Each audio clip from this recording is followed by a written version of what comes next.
Ladies and gentlemen, Good evening. Are you ready? Okay, here we go.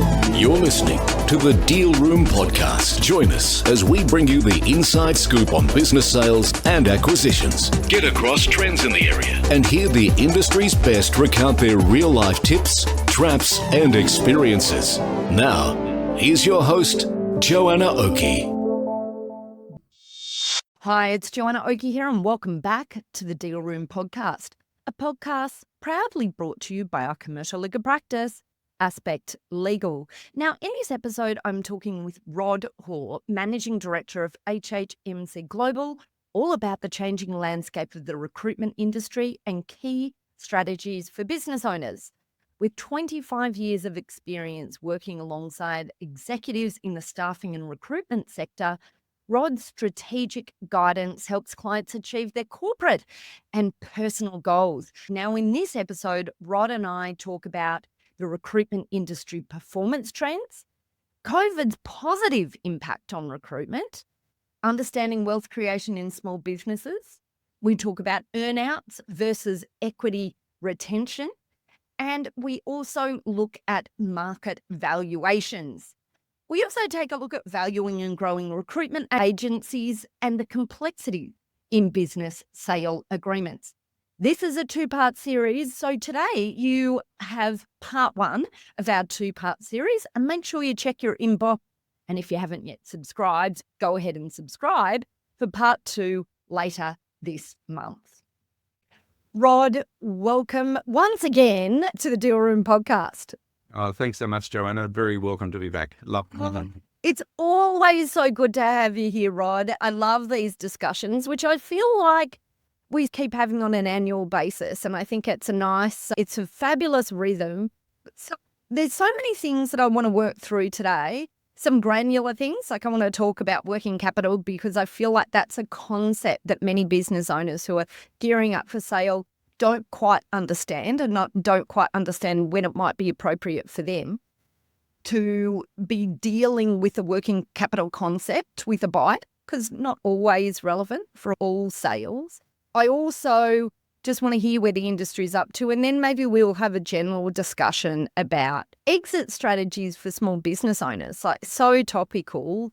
What is it? How do they get out? How do business owners ultimately liquidate that asset if that's what they're doing? So that sort of succession concept. Where do we start? Why don't we start with an update on the industry? So we're talking generally today about service businesses. However, you are particularly a specialist in recruitment businesses. They're working together, Rod, for how many years? I feel like it's at least 15 years now.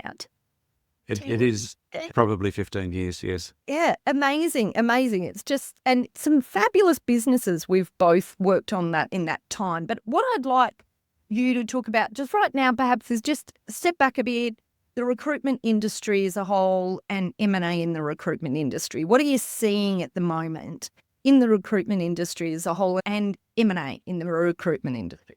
Okay, so specifically in the recruitment industry, like a lot of industries in 2020, you have to go back to COVID, because you can't talk about anything without talking about COVID, unfortunately. The COVID year, whatever it is. That's right. And in 2020, there was obviously a decline because nobody knew what was happening, and everybody just suffered in terms of revenue and how they were going to go about their business.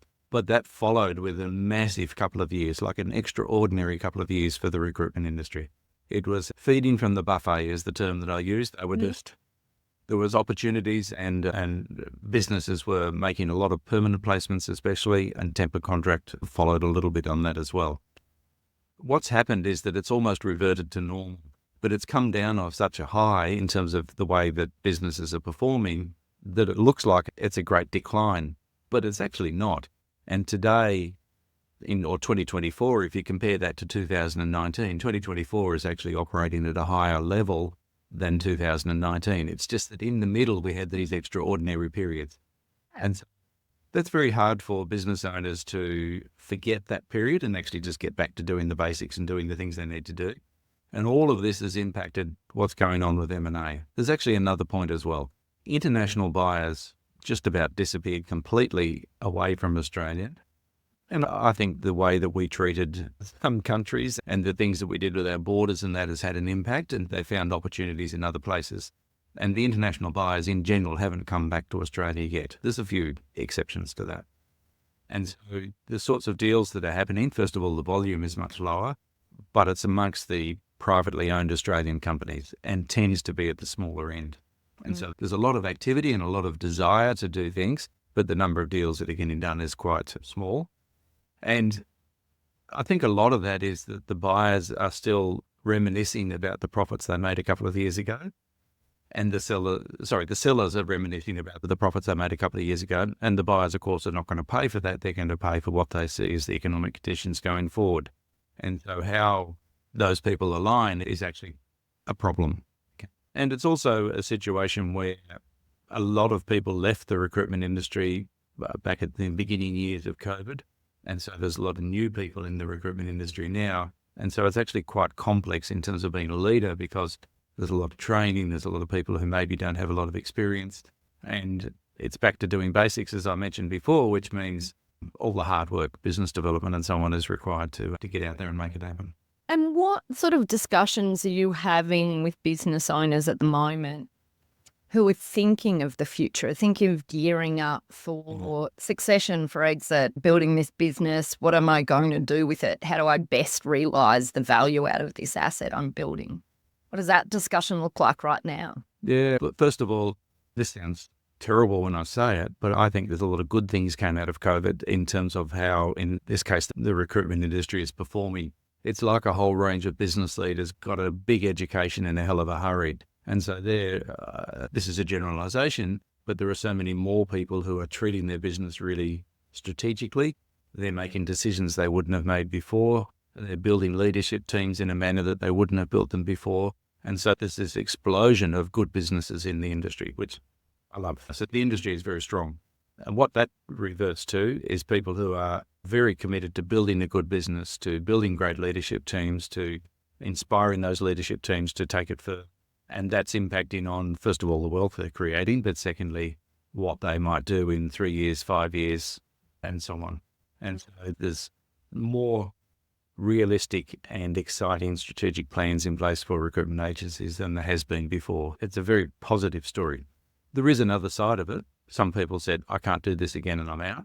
And so there are people who've left the industry, or their business is now a shadow of what it was previously, but tend to concentrate on the good side. And the general discussion, though, often in looking at what that strategies for succession in the future, how do I liquidate this asset in my business, can tend, and depending on the size of the organisation, obviously, but can tend between, we've got a third-party buyer, we're looking at employees to bring up to become owners, we're looking at, sometimes it's about family succession as well. No, I don't see that as much, and maybe it's a reflection of the types of businesses that we deal with. Has there been a movement that you've seen? I think so. I think people are much more aware than they were previously. I don't know if that's true or not, because there's no way of measuring that. But I think people are quite realistic now. They're still valuing their own personal business higher than it should be. That's never going to change. But in terms of what the options are, I think people are more realistic. And there are certain types of business within recruitment, and executive search is one of those, which is very personality driven in terms of how the business operates, that most of those organisations know what their choices are, which is pass it on to the staff, in other words, the next level to come through, or basically shut the business down. There are not many choices, because who's going to buy a personality driven business, and how do you pay for that, and so on. And very small businesses, I think, are gradually understanding that they need to make wealth on the way through, because there is not a pot of gold for them at the end of the day. It's a small business that can transition, they can pass on to somebody else, but that's not going to sustain them in the future in terms of the amount of money it's worth. They have to have made their wealth on the way through.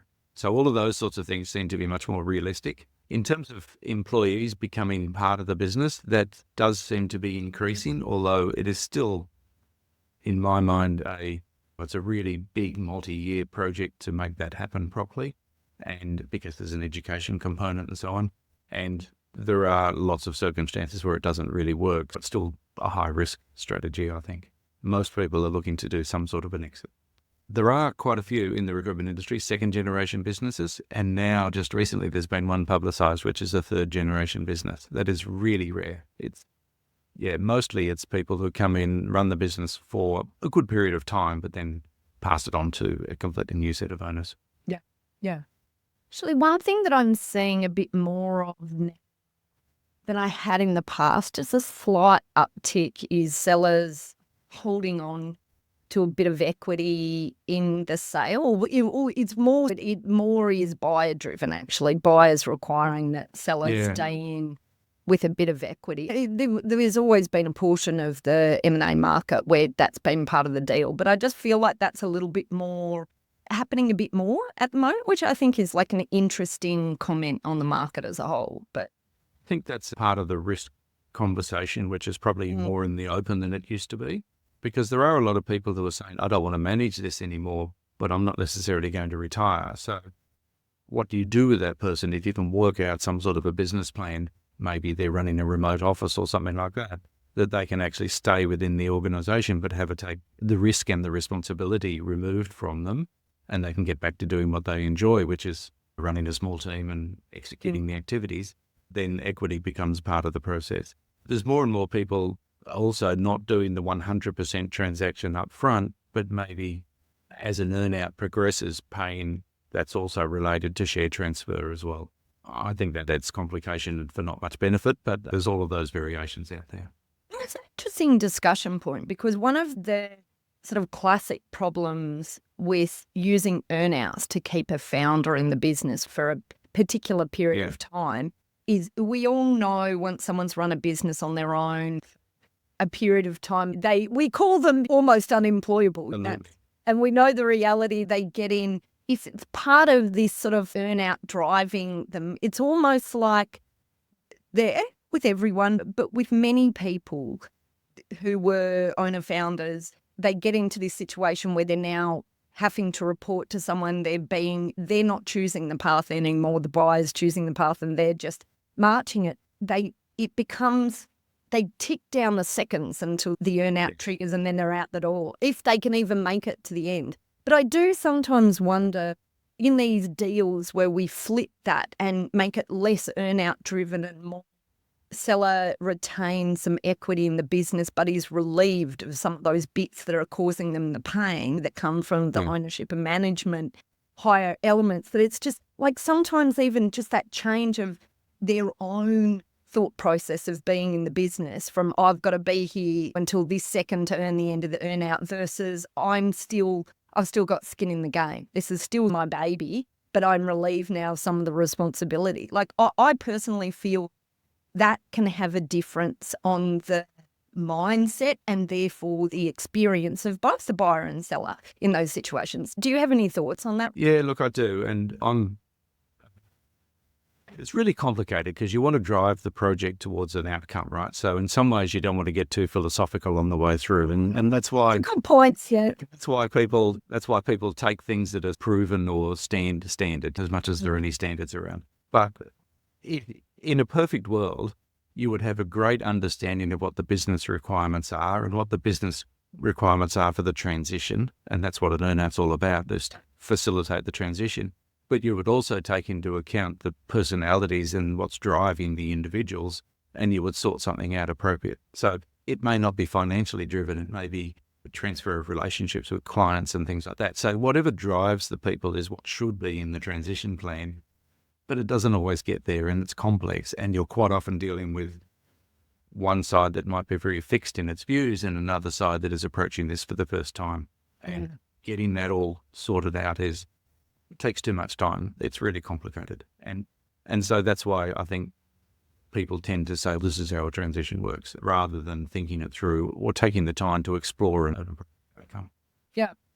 Love it. Okay. All right. Fantastic. So I just want to come back to a point that you made about making this decision about whether your business is going to have a value at exit or whether it's a kind of business where really you need to be more focused on making wealth on the way through in order to extract your value rather than the pot of gold at the end.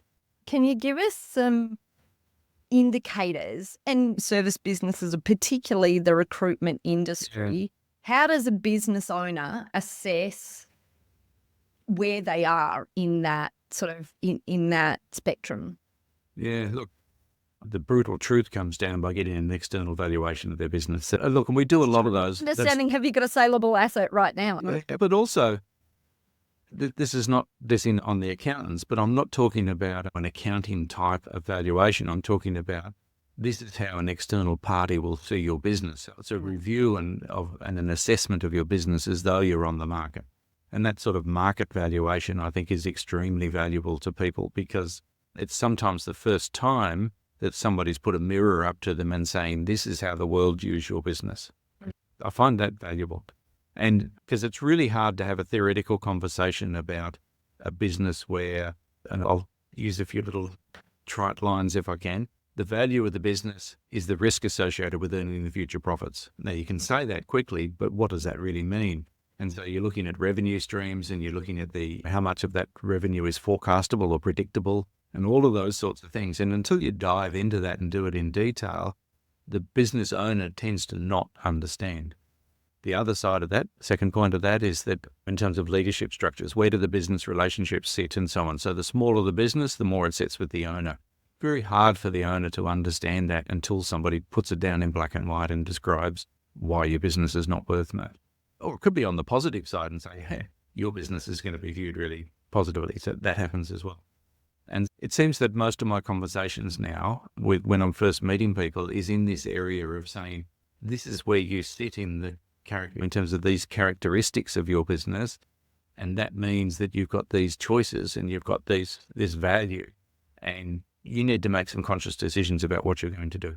Don't drift towards an outcome. Make a conscious decision and understand where you're sitting today and take advantage of this wonderful industry and wonderful position you're in. Love it. Okay. And I guess also I want to talk about the book that you're about to write. Okay. Rod, we had this discussion beforehand. Rod's not sure he's up for actually writing another book yet, but tell us about the book that you've written, which we'll make available to our readers, and we'll put a link through to that. What was that book about, and what's appropriately corporate? The book that you have in your mind that maybe one day you'll write. Maybe one day. If I had as much energy as Joanna, I'd have written it already. Look, we do have a repeat of conversations, which I still enjoy after 25 years. But so the first book was about helping people to understand what the drivers are and what the components are of their business and where it sits compared to other businesses. And therefore, these are the characteristics of the value of your business and what multiple of profit you might get and so on if you went to markets. That was how to value a recruitment agency. The conversation gets a bit deeper, though, when you start talking about some of the things we just mentioned, which is where do you sit and what are your choices and how do you actually run your business if you're a 5-person business as opposed to a 20-person business as opposed to a 50-person business? What is appropriately corporate? Okay, how sophisticated do you need to be? Who should you pay attention to from a technology point, from an accounting standards point, all of those sorts of things. And I think that's the tough thing for somebody who's running a business for the first time is how do they get information and how do they assimilate it and how do they understand what's appropriate for them, what's suitable for them. And it's because running a business, and I think you would agree with this, is a series of steps. Mm-hmm. And so you put something in place and you hope it lasts for a period of time because you've made an investment. But at some point you're going to need to reinvest in that particular function. Accounting, onboarding, recruitment, whatever it might be, marketing, all of those components, let alone the core function of your business, need to be rebuilt at different times. And making the decisions about where to invest your time and money, at what stage you're at in your business to give you good return or to prevent you from running into compliance issues or whatever it may be, that's a really complex decision for organisations. So, appropriately corporate, a terrible name, but it's the working title. I like it. It's all in the tagline though, Rob. We need to think of a great tagline for it. No, but really important topics. I know you specialise in recruitment, but it's the same question for any sort of business. That sort of question isn't just about service businesses. No, it's not. It's sort of any... No, if you're running a manufacturing business or something like that, it's when do you reinvest in new equipment? When do you do that? How do you decide on all those sorts of things? Or a trucking business or whatever it may be. They're the same decision points and it's the same decision process. And it's almost the art of running the business is what decision do you make when? Well, that's it for this episode of the Deal Room podcast. We hope you're now primed for your next deal with these pointers and have enjoyed these fascinating insights. Now, if you'd like more information about this topic, then head over to our website at thedealroompodcast.com, where you'll be able to download a transcript of this episode, as well as access any contact details and any other additional information we referred to in today's podcast. Now, if you'd like to get in contact with our guests today and the services they offer, you can go ahead and check out our show notes for a link right through to them and their details. You can also book in directly with our legals at Aspect Legal if you'd like to soundboard your next steps, discuss a legal question, or find out more how we can assist, whether that's with buying or selling a business, or perhaps somewhere in between. Now, don't forget to subscribe to the Deal Room podcast on your favourite podcast player to get notifications whenever a new episode is out. We'd also love to hear your feedback, so please leave us a review and rating if you're already one of our subscribers, or even if you're listening to this podcast for the very first time. Every review helps our team produce valuable content for you. Well, thanks again for listening in. You've been listening to Joanna Oakey and the Deal Room podcast, a podcast proudly brought to you by our commercial legal practice, Aspect Legal. See you next time. Ladies and gentlemen. That will conclude this evening's entertainment. Thanks for listening to the Deal Room podcast. To find out more about this episode and other episodes in the series, check out the show notes or head over to our website at thedealroompodcast.com.au.